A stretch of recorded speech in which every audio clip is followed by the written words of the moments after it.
Good morning friends. સ્પર્ધાત્મક પરીક્ષાઓ માટેના કરંટ અફેર્સ જોઈ લઈએ. આજની તારીખ છે 6 જાન્યુઆરી. પહેલો ક્વેશ્ચન છે, પ્રધાનમંત્રી નરેન્દ્ર મોદી દ્વારા ઉદ્ઘાટિત કોચી બેંગલુરુ પ્રાકૃતિક ગેસ પાઇપલાઇન કેટલા કિલોમીટર લાંબી છે? 450 કિલોમીટર.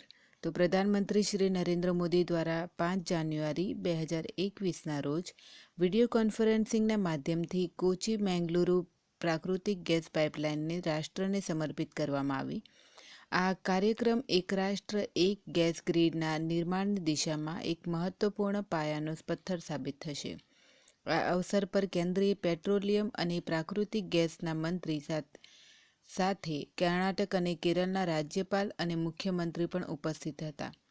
આ પાઇપલાઇનની મદદથી સામાન્ય નાગરિકોના ઘરોમાં પાઇપલાઇનથી પ્રાકૃતિક ગેસ એટલે કે પીએનજી અને પરિવહન ક્ષેત્રના સંપીડિત પ્રાકૃતિક ગેસ સીએનજી રૂપે પર્યાવરણને અનુકૂળ અને સસ્તું ઇંધણ પૂરું પાડી શકાશે. આ પાઇપલાઇન પોતાના રસ્તામાં આવતા જિલ્લાઓની વાણિજ્યિક અને ઔદ્યોગિક એકમોને પણ પ્રાકૃતિક ગેસની આપૂર્તિ કરશે. સ્વચ્છ ઇંધણના ઉપયોગ દ્વારા વાયુ પ્રદૂષણ પર અંકુશ લગાવતા વાયુની ગુણવત્તામાં સુધાર કરવામાં મદદ મળશે. કોચી બેંગલુરુ પ્રાકૃતિક ગેસ પાઇપલાઇનનું નિર્માણ ગેલ લિમિટેડ દ્વારા કરવામાં આવ્યું છે. તેની પરિવહન ક્ષમતા 12 મિલિયન મેટ્રિક માના ક્યુબિક મીટર પ્રતિ દિવસ છે અને તે કોચી કેરળ સ્થિત પ્રવાહી પ્રાકૃતિક ગેસ એલએનજીના પુનઃગેસીકરણ ટર્મિનલથી અર્નાકુલમ, ત્રિશુર, પલક્કડ, મલપ્પુરમ, કોઝિકોડ, કન્નૂર અને કાસરગોડ જેવા જિલ્લા થઈને બેંગલુરુ સુધી લઈ જવાશે. તો વર્ષ 2000માં જ્યારે એક રાષ્ટ્ર એક ગેસ ગ્રીડની અવધારણાની સંકલ્પના કરવામાં આવી હતી, ત્યારથી ભારતમાં 16,000 કિલોમીટર લાંબી ગેસ નેટવર્કનું નિર્માણ કરવામાં આવ્યું છે. તો એક રાષ્ટ્ર એક ગ્રીડ યોજના હેઠળ છે આ કોચી બેંગલુરુ પ્રાકૃતિક gas pipeline. World Braille day ક્યારે ઉજવવામાં આવ્યો? 4 જાન્યુઆરી.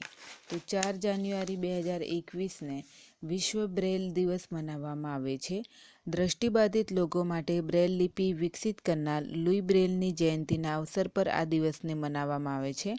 વર્ષ 2019થી દર વર્ષે 4 જાન્યુઆરીને વિશ્વ સ્તર પર આ દિવસ એટલે વિશ્વ બ્રેઇલ દિવસ મનાવવામાં આવે છે. તો આ દિવસે અંધ વ્યક્તિ જે છે જેઓ જોઈ શકતા નથી એના માનવાધિકાર માટે અને તેમજ બ્રેઇલનું મહત્ત્વ સમજાવવા માટે અને લોકોમાં બ્રેઇલ લિપિ વિશે જાગૃતતા વધારવા માટે આ દિવસની ઉજવણી કરવામાં આવે છે. સંયુક્ત રાષ્ટ્રના જણાવ્યા મુજબ 39 મિલિયન લોકો એવા છે જે દેખી શકતા નથી અને 253 મિલિયન લોકોની આંખોમાં એક રીતે દ્રષ્ટિ વિકાર છે. એન્ડ બ્રેઇલ લિપિ વિશે સમજીએ તો બ્રેઇલ લિપિ એ નેત્રહીન માટેની એક પદ્ધતિ છે, લિપિ છે કે દુનિયાભરના નેત્રહીનોને વાંચવા લખવામાં એક રીતે વ્યવહારમાં તેમને સમજ લાવવા માટે મદદરૂપ થઈ જાય છે. 1884માં નેત્રહીન ફ્રાન્સીસી લેખક લુઈ બ્રેઇલ દ્વારા આની શોધ કરવામાં આવી હતી, જેમાં અલગ અલગ અક્ષરો, સંખ્યાઓ અને વિરામચિહ્નો માટે અલગ અલગ પ્રકારે ચિહ્નો કરવામાં આવે છે. આ લિપિ માત્ર 15 વર્ષની ઉંમરે જ્યારે ફ્રાન્સીસી લેખક લુઈ બ્રેઇલ હતા તેમણે આવિષ્કાર કર્યો હતો. આમાં શું હોય છે કે કાગળ ઉપર અક્ષરને ઉપસાવવામાં આવે છે એન્ડ 12 બિંદુઓના એટલે કે 6-6ની 2 પંક્તિઓ મૂકીને આ એક રીતે ચિહ્ન બનાવવામાં આવે છે કે જેના દ્વારા તેઓ સમજી શકે છે કે કયો અક્ષર લખવામાં આવે છે કે કયું વિરામ ચિહ્ન છે. તો હમણાં એક્ઝામ વોરિયર્સ જે પુસ્તકનું પ્રધાનમંત્રી શ્રી નરેન્દ્ર મોદી દ્વારા લખાવવામાં આવ્યું હતું એનું બ્રેઇલ સંસ્કરણનું પણ વિમોચન કરવામાં આવ્યું.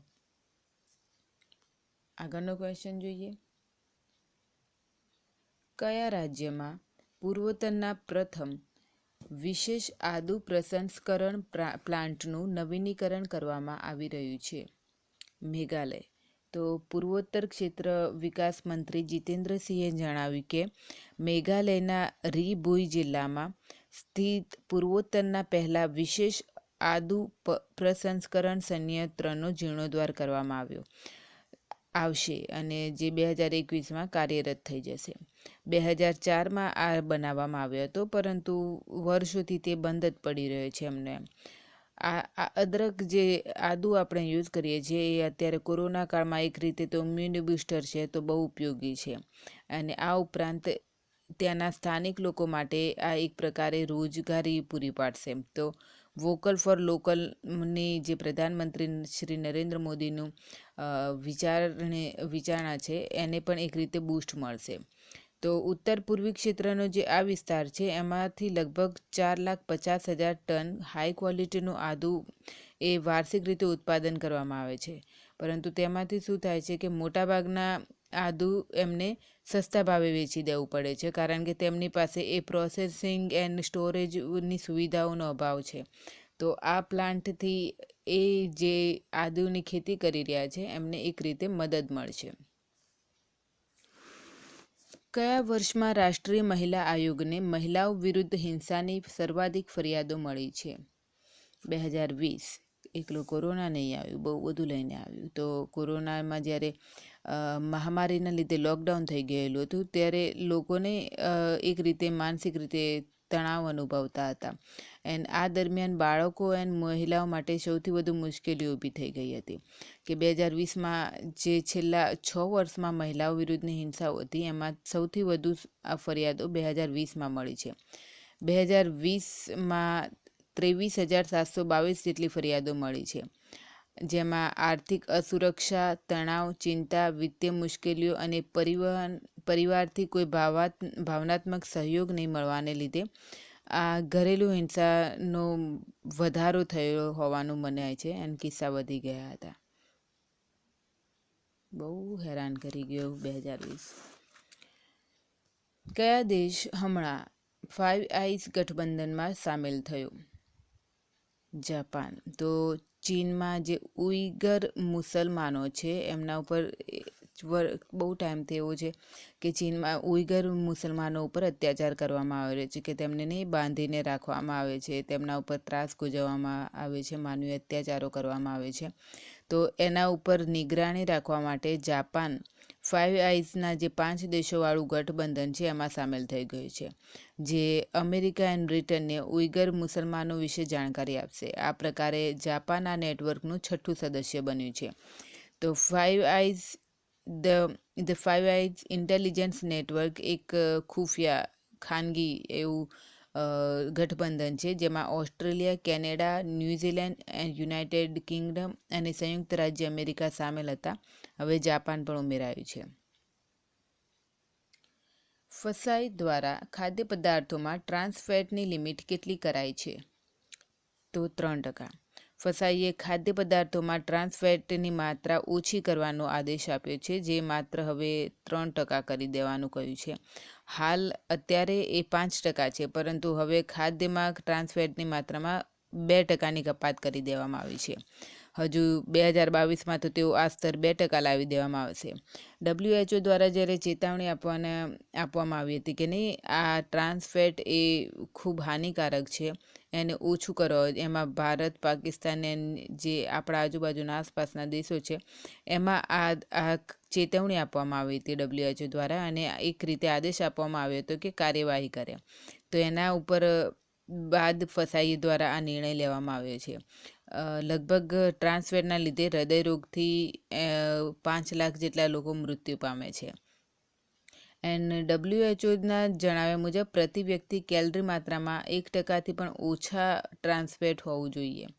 એન્ડ હવે એમણે તો 2022માં 2% કરવાનું કહ્યું છે, અને 2023 સુધી તો વૈશ્વિક ખાદ્યાપૂર્તિથી જે આ ટ્રાન્સ ફેટને પૂર્ણતઃ એકદમ ઓછું ખતમ કરી દેવાની વાત કરી છે. હાલ 3%. દેશની પ્રથમ બ્લાસ્ટલેસ ટ્રેક બનાવવાની ફેક્ટરી ક્યાં ખોલવામાં આવી? મેરઠ. તો દેશની પ્રથમ રિજનલ રેલ માટે કોરિડોર નિર્માણમાં ઘણી તકનીકોનો ઉપયોગ પહેલીવાર થઈ રહ્યો છે, જે પહેલાં કોઈ પ્રોજેક્ટમાં કરવામાં આવ્યો નથી, જેમાં બ્લાસ્ટલેસ ટ્રેકની સ્વદેશી તકનીક પણ સામેલ છે. રિજનલ રેલનો પ્રથમ કોરિડોર દિલ્હીથી મેરઠ સુધી બનાવવામાં આવી રહ્યો છે એન્ડ બ્લાસ્ટલેસ ટ્રેક બનાવવાની ફેક્ટરી મેરઠના શતાબ્દી નગરમાં ખોલવામાં આવી હતી.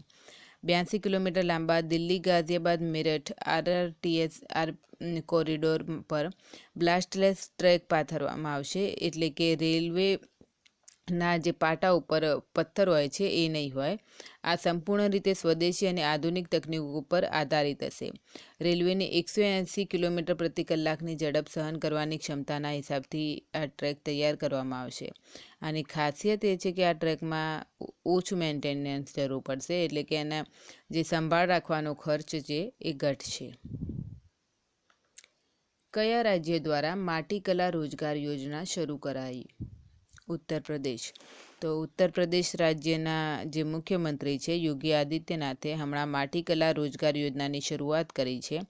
યોગી આદિત્યનાથે રાજ્યમાં પ્લાસ્ટિકથી બનેલા સામાનો રોકવા અને માટીની કલાને પ્રોત્સાહન આપવા તેમજ માટીના સામાનોનો દેશહિતમાં ઉપયોગ કરવા માટે આ યોજના બનાવાઈ છે. આ યોજના હેઠળ કુંભાર જાતિને 10 લાખ સુધીના લોન વ્યાજ વિના આપવામાં આવશે, જે માટે હમણાં લગભગ 15,000થી વધુ કુંભારોએ આવેદન કર્યું છે. 51મો આંતરરાષ્ટ્રીય ફિલ્મ મહોત્સવ ક્યારે શરૂ થશે? 16 જાન્યુઆરી. તો ભારતીય આંતરરાષ્ટ્રીય ફિલ્મ મહોત્સવનું 51મું સંસ્કરણ 16 જાન્યુઆરીથી 24 જાન્યુઆરી સુધી ચાલશે. આ વર્ષે આયોજન એ થોમસ વિટરબર્ગની ફિલ્મ અંડરગ્રાઉન્ડનું જે ભારતીય પ્રીમિયર પણ સામેલ કરવામાં આવ્યું છે. અન્ય 26 ફીચર ફિલ્મો સામેલ કરવામાં આવી છે. કયા રાજ્ય સરકાર દ્વારા બ્રિટનમાં 1000 કુશળ નર્સ મોકલવામાં આવી? કર્ણાટક. તો કર્ણાટક રાજ્યની સરકારે 1000 કુશળ પ્રશિક્ષિત નર્સોને બ્રિટન મોકલી છે. બ્રિટને કર્ણાટક રાજ્યના કૌશલ વિકાસ વિભાગ, રાષ્ટ્રીય સ્વાસ્થ્ય સેવા અને સ્વાસ્થ્ય શિક્ષા ઇંગ્લેન્ડ વચ્ચે થયેલ એક સમજૂતી હેઠળ આ પગલું લીધું છે. તો કર્ણાટકની રાજધાની છે બેંગલુરુ, એના ગવર્નર છે વજુભાઈ વાળા અને એના મુખ્યમંત્રી છે BS યેદુરપ્પા. કયા રાજ્ય સરકાર દ્વારા તમિલ અકાદમીની સ્થાપના કરવામાં આવી? દિલ્હી. તો દિલ્હીમાં તમિલ ભાષા અને સંસ્કૃતિને પ્રોત્સાહન આપવા માટે દિલ્હી સરકાર દ્વારા એક એકેડેમીની સ્થાપના કરવામાં આવી છે. 3 જાન્યુઆરી 2021ના રોજ દિલ્હી સરકાર કલા, સંસ્કૃતિ અને ભાષા વિભાગ હેઠળ એકેડેમીને અધિસૂચિત કરવામાં આવી છે. દિલ્હી સરકારે દિલ્હી તમિલ સંગમના વર્તમાન સદસ્ય એન રાજાને એકેડેમીના ઉપાધ્યક્ષ નિયુક્ત કર્યા છે. તો આજના માટે આટલું જ. Thank you.